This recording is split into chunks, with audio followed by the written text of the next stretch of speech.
It's the dream of pretty well every Canadian to own their own home. Do you remember the time you got the keys to your first home? I do. It's a goal-fulfilling feeling, but it's a dream out of reach for many Canadians right now, which is why all the federal parties are preaching about their platforms to provide more affordable housing. Will any of them work? Hello and welcome to Unpublished TV. I'm Ed Hand. We're coming to you from a remote location and practicing physical distancing to enhance safety. Affordable housing is defined as spending no more than 30% of the family income on rent or mortgage payments. When it rises above that, it forces people to cut back somewhere else. At the beginning of the election campaign, affordable housing was the top priority for most Canadians. Prices across this country have been on the rise, with Toronto and Vancouver leading the way. The average price of a home in TO now north of $1 million. Not exactly the environment or the price tag for those entering the market for the first time. Our unpublished.vote question asks, which federal party has the best plan to create affordable housing? The Liberals, the Conservatives, the NDP, or the Green Party, or the People's Party of Canada? Liberals at 5.8%, the Conservatives 69.9%, the NDP at 9.7%, the Green Party at 1.9%, and the People's Party of Canada at 12.6%. However you're watching and listening to our show, whether through our social media channels on Facebook, Twitter, and YouTube, or our podcast channels, iTunes, Google Play, Spotify, iHeartRadio, and more, I'd like to remind you can still cast your vote on this topic at unpublished.vote and then email your MP to tell them why. Now, joining us to discuss the platforms and whether they'll be effective, I'm pleased to be joined by Nick Nanos. He's the Chief Data Scientist and founder of Nanos Research. Steve Pomeroy is the Senior Research Fellow for the Center for Urban Research and Education at Carleton University. And David Oikel is the President of the Ontario Real Estate Association. I thank all three of you for joining us today on this very important issue about affordable housing in the election campaign. And David, we'll start with you. Obviously, housing is all about supply and demand. And what has reduced the supply of affordable housing? Yeah, thank you very much, Ed. AREA's been talking about that since long before the pandemic, about the need to address the supply imbalance with demand. Demand continues to grow, and that supply is just not kept up. And there are a number of reasons for that we could talk about. But really, that's the key factor that is making housing affordable. When demand outstrips supply, then you need to address it. And the prices have gone up in the last year when immigration has actually been pretty low. So demand will increase even further when immigration, which is so important to the country, increases again whenever that happens post-pandemic. And this is, we're gratified that it's being talked about in the federal campaign, but it's just not a federal issue, obviously. It's an Ontario issue, and it's a municipal issue, and zoning issues, and red tape. So all the things that we can talk about over the next little while. But we're really grateful that the federal campaigns are talking about it, and we want to make sure that conversation continues post September 20th. Now, Steve, Canada lost more than 300,000 affordable housing units between 2011 and 2016. Where did they go? Yeah, now you're talking about the rental sector as opposed to the ownership sector that I think David was kind of alluding to. And basically that analysis, we looked at relatively affordable existing rental units, renting below $750 a month, which is affordable at that 30% you mentioned, to incomes up to $30,000 a year. So if we look at the numbers in these two censuses, 11 and 16, we, as you say, lost 322,000. We didn't lose all of them. We lost some through demolition. I mean, many municipalities are encouraging intensification and redevelopment. When we intensify and redevelop in the inner city areas, that's where the older stock tends to be. So we may have knocked down a 20 unit, small apartment building to build a new condo. So demolitions were one factor. The bigger factor, though, is the fact that those units still exist, but they exist at much higher rents. We've had very significant increase in rent levels over that particular 5 years, but even more so since then, as vacancy rates have come down and demand has gone up.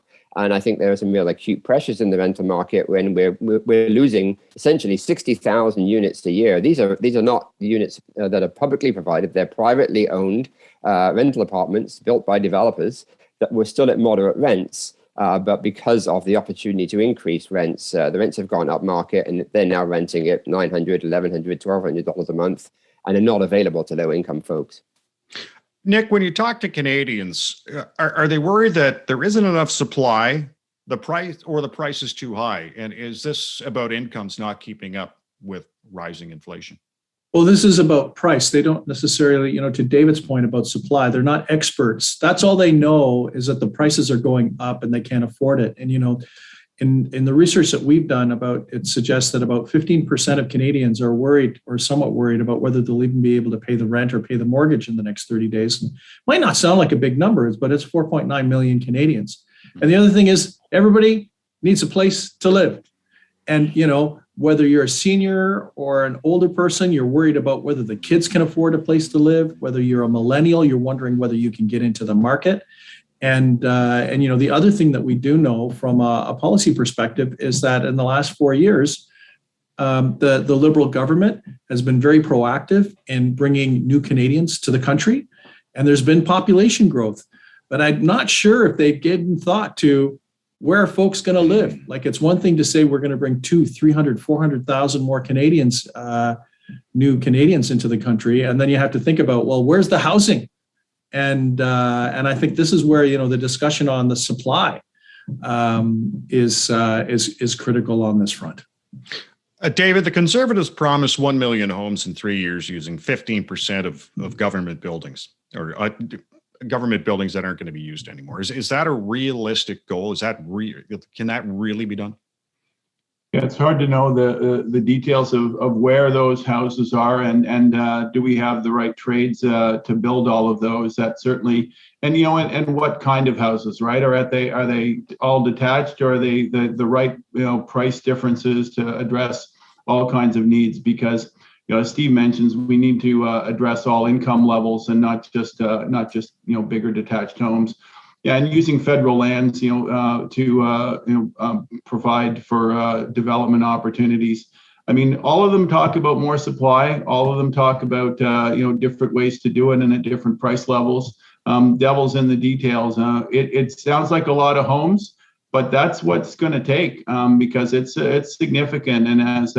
And as Nick says, as we continue to bring folks into the country, which is so important for us, we need to have some place to house them. So it's critical that we build more supply, and all hands on deck at all three levels of government to make it happen.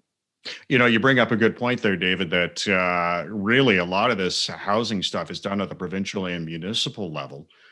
Can the federal government really, put itself into the market? Well, I'll just say, at the end of the day, they can contribute money to it, obviously, and contribute funding to provinces to try to encourage them and municipalities to encourage the building. So that's where the largest impact can be. But it'd be interesting to see what Nick and Steve have to say about that as well. What do you think, Nick? Well, I'm thinking, one of the things is the feds are talking about this because it's a hot issue and It affects everyone.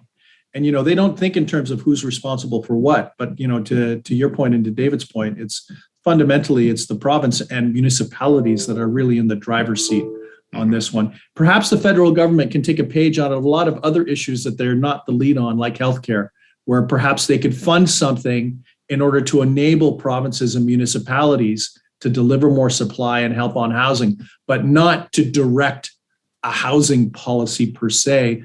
Because Steve, I'm not sure what you think. That's got to be done almost at the local level, right? Because they're on the ground. They know what the housing needs are in the big cities and in smaller communities. And, why don't we just say maybe hands off, money in from the feds? Yeah. Yes, absolutely. I mean, on that one, certainly. The National Housing Strategy does that. Essentially working in collaboration with the provinces is seeking to cost share the development of housing. But I think it is important to pass out some of these different issues that we're kind of glossing over. There are really three parts in the housing system: the acute need of homelessness, and I think people are very concerned that in a rich country like Canada, we shouldn't have homelessness. So all parties say they're going to try and end that. We've got the very acute and increasing challenges in the rental sector, which I mentioned earlier, and then we've got this issue of access to home ownership. And I think Nick's right. Basically, this is an election campaign, as Kim Campbell once said. Election campaign is no time to talk about serious policy. And what you're seeing is the platforms are essentially, they're not helping people buy houses; they're trying to buy votes. Pandering to the millennials and the folks who can't get into home ownership. It's a good election message. We're going to help you get a house, but the reality is the federal government really can't. They can do a few things at the margins in that area, but the things they're actually doing, if we've got rising house prices driven up by people's ability to pay, giving people access to more money and giving them credit and savings accounts and tax breaks when they purchase, you're pouring fuel on the fire. So in many respects, what they say they want to help people into the houses, but the prescription and the mechanisms they're putting in there aren't actually going to help that. And I think where the federal government can intervene is, as David and Nick alluded to, funding directly, but not funding for home ownership, funding for those folks for whom the market is unable to provide because they have too little money. And I think that's where we need to think about, what are the investment strategies for those more vulnerable and even lower middle income renters. David, what's the impact of real estate speculators, and how do you rein it in, if at all? Yeah, I think that each of the parties have talked about it. I won't use the word speculators. Foreign ownership, though, I'll talk about that, has been one of the things that they've talked about in either eliminating or reducing it or taxing it. Whenever you make decisions on policy, you should do it with numbers and understanding what the significant impact is. I know in Toronto, I think it was 3 years ago, they were talking about foreign ownership was a big deal, and they determined that it was about 2 to 3% of the market. And so when they put a foreign buyer's tax in the golden horseshoe, it was based on that data. It's not a significant element, I don't think. It sounds like it's I'm less informed on Vancouver, to be fair, than I am in Toronto. But it seems like it's good optics. But I don't think it's a significant element in the marketplace. But everything that can increase supply is good, or make the existing supply be more productive. I think that those are all good things because we can't leave any stone unturned. But I don't think it's a significant element in it. They talk about house flippers, whether that's a thing. I think that people who invest, buy a home that they buy on the open market, then they put their own money and sweat equity in and improve it and sell it on the open market. And if they make some money on it, I think that that's a very good thing because they've improved housing. I think that that's a good thing, and to tax them differently than anybody else, I'm not sure that's a great idea. So those are a couple of things that I'd comment on. All right, Nick, the NDP is talking about 30-year mortgages. Is that just I was the Conservatives. Oh, what's the NDP? You're right. Yeah. Well, the thing is sometimes things that might sound like good politics is bad public policy. The big question is and if we were talking to our parents and we'd said, hey, what do you think about that 30-year mortgage? They'd say, that's crazy, right? That, the other thing is that, we need a housing regime, not just that is affordable, but that so that someone can actually have a chance of paying off their mortgage within their lifetime when they're ready to retire.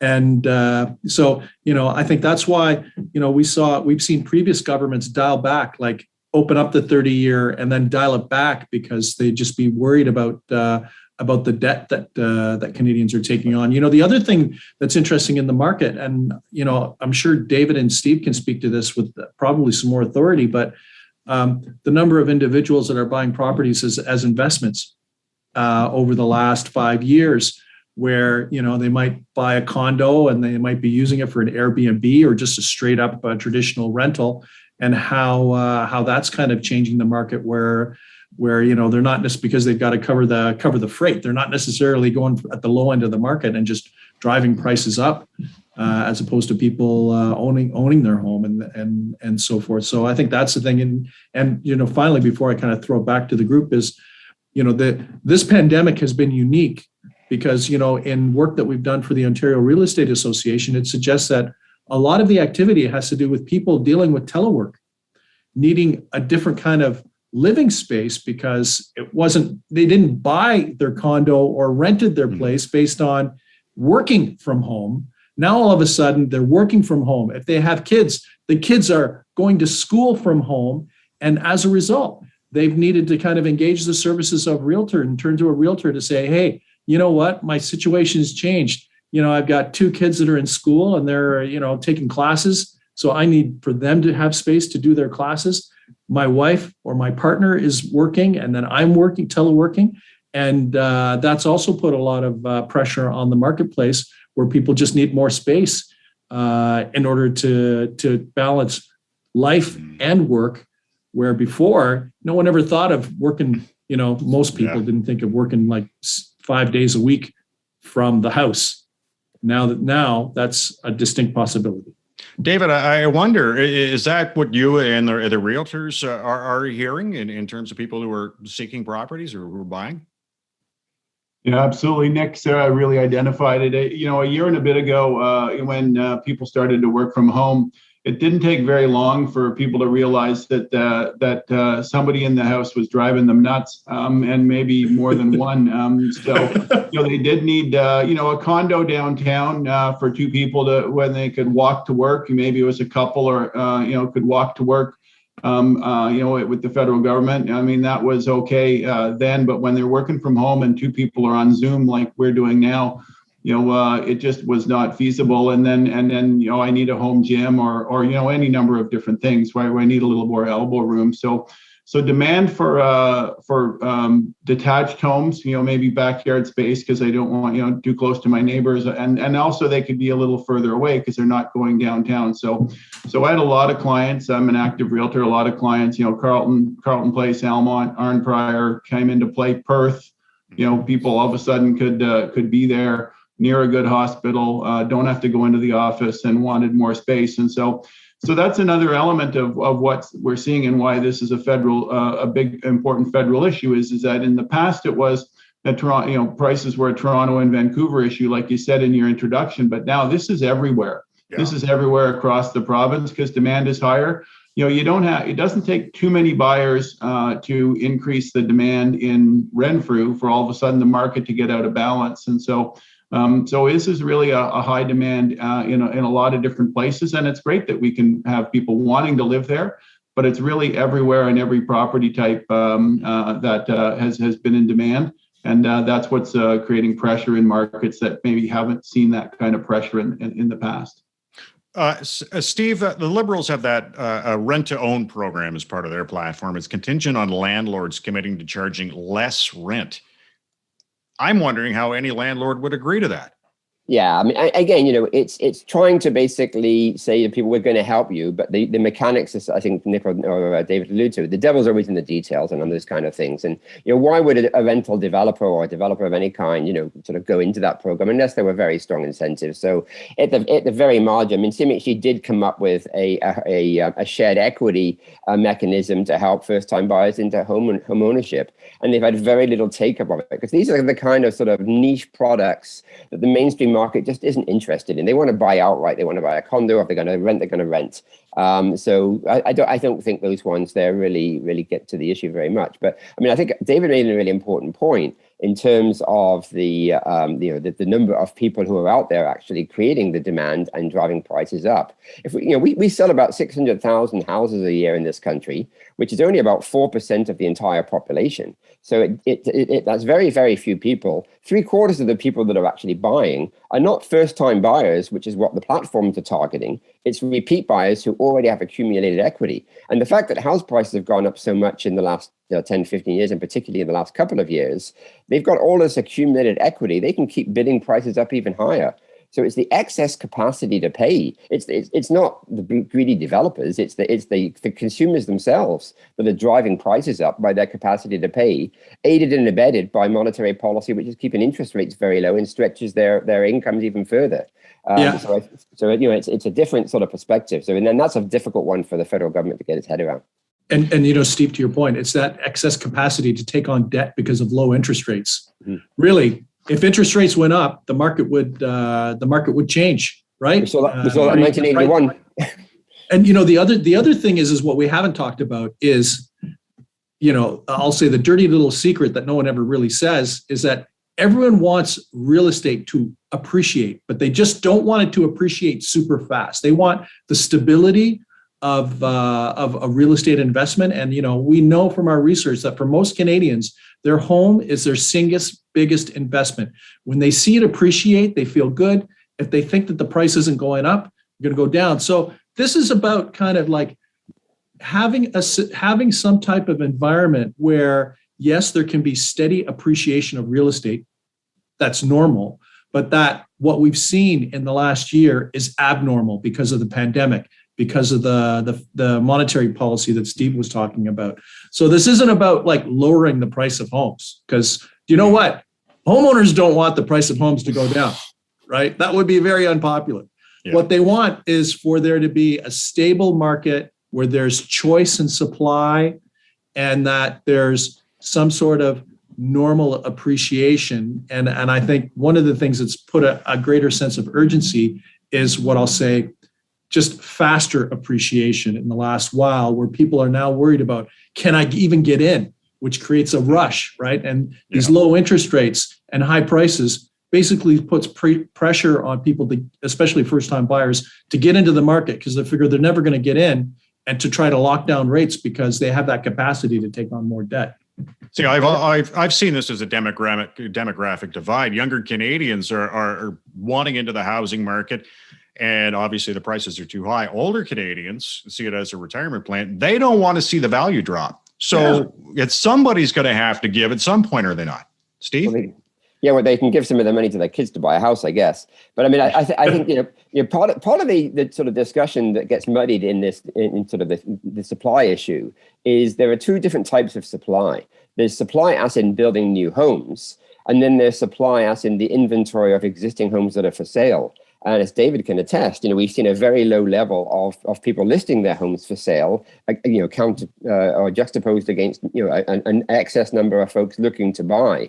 And so, supply responses that actually look at new construction, if you start thinking about it today, you're not going to have that house built for 4 years. It's actually not going to help any of the political parties, whoever gets elected in their term, because they won't actually be available. So I think, thinking about, the lack of listings is actually what the issue is, and whether we can actually nudge folks. I mean, those seniors you're talking about, if there were products that were being developed by the industry that were enticing them out of that, they're rattling around in a big 3 or 4 bedroom family home that they've got some emotional attachment to, but it's too big to really look after. Thinking about how we actually change the kind of the type of housing we are supplying to get some of those folks out of that 3-4 bedroom home and make it available to young families. But then, of course, there is a price issue around doing that. If those houses are in expensive areas, they're not going to be affordable to the younger families. David, a point about choice of supply. Obviously, we've got rental, we've got condo, you've got single family home, you've got a townhome. What other, parts of the supply chain are we missing here when it comes to housing? Yeah, I mean, I think that Steve identified an issue that, 5 years ago, if we would talk to our in a different market where maybe it was more of a balanced market, and depending on what your property was, it might have been a bit of a buyer's market. We might say might counsel our client to sell their home first so that they knew that it was sold, knew what their closing date was, knew what their money was, and then we'll go buy one because there's half a dozen that you like, so we know we'll be good. So now the conversation is, well, we don't know what you're going to buy, so you better buy first because we know we're going to sell because demand is high. And so some people don't like that option, so they don't list. So that's another pressure on the listing, because they say, look, I don't want to go through that process. I don't want to go through that pressure. And I also, for at least a year, people were not, sort of keen on having people into their homes because they weren't quite certain about how showings would go, before people were vaccinated, et cetera. So I think that we've had a little bit more supply because people are a little more confident in that, and realtors have done a very, very good job in the last year and a half, safe showings and all that sort of stuff. So I think that, we've got a little bit better job at that, but still inventories are historically very, very low. It's like just over a month of inventory. When I say that, we do a couple thousand transactions in Ottawa each year on MLS, I'm rounding, and we've got about a month of inventory, got a couple thousand listings. So, in a balanced market, we'd want it to be like about 4 or 5 months of inventory where people would have choice and it would be a little more balanced. So the supply imbalance is quite acute for sure. When You know, talk- and one Go ahead. thing I'd like to add to what David said in terms of pockets of opportunity and in some work that we did for the Ottawa Real Estate Board, it suggests that things like granny suites, multi-generational homes, where we know that we have we have an aging population, and for the pandemic, there've been a lot of families who are kind of like, I'm not sure how I feel about putting my mom and dad in a home because they could be at risk. I'd rather have them with us. And this is where, to David and Steve's point earlier about zoning at the local level and the municipal level can make a big difference. So creating an environment where, you could have a coach house, you could have a granny suite, and I'm not even sure if that's politically correct, but why don't we say yeah, we know what you're talking about. We can have our parents live with us for those of us that want to do that. Is kind of things in the market that could be done where we know that's what people are asking for these things, just because our demographic is changing, and can help create some choice in the marketplace. Because I think that's what one of the problems is supply and choice. And then what are the things that a municipality can do to help improve supply and choice without a big intervention, or I'll call it big government intervention in the marketplace. Steve, real estate investment trusts have really taken off in the last little while. Are they having an impact on the supply side? Yeah, it's huge. I mean, I think they get tarred with this brush, but I think it's much beyond them. But essentially, what we're seeing is because we have seen significant increase in rent levels, the asset values of rental is seen as a good asset class for investment. So various capital funds and particularly real estate investment trusts are identifying properties. We got a lot of rental stock we built in the 60s, 70s. It's relatively affordable because of the historic cost. And it's maybe renting close to the median market rent. I would call that relatively affordable housing. The real estate investment trusts come along and they see that, they call it an underperforming asset. And you see, I'm sure David can speak to this as well. You see real estate listings where the realtors are listing a property that's an investment property, maybe it's be a fourplex or a smaller property, and they're saying low rents, lots of potential for increased rents. And that's sort of the marketing shtick, and then they're pricing it based on the capitalized value of the potential rent, not the current rent. And so they that sort of investment behavior, you have to say, from the large capital funds as well as from small investors, have been a big factor in actually driving up both. The rents are going up in concert with that, and they're driving up the asset values and the property values as well. And they are one of the key contributors to the loss of those 322,000 units that you mentioned at the outset. Right. And we haven't got data yet from the 2021 census, but I guarantee you when we see it, we'll see it even faster loss in the last 5 years, because this whole process has accelerated very, very substantially. So it's a big impact on the affordable part of the rental system. Folks, I want to thank you for joining us. A great discussion about affordable housing. Our guest today on Unpublished TV, Nick Nanos, Chief Data Scientist and founder at Nanos Research. Steve Pomeroy, Senior Research Fellow for the Center for Urban Research and Education at Carleton University. And David Oikel is the President of the Ontario Real Estate Association. Now, coming up on the next Unpublished TV, we'll take a look at each party's plan for COVID economic recovery. Thanks for watching Unpublished TV. Stay safe. I'm Ed Hand.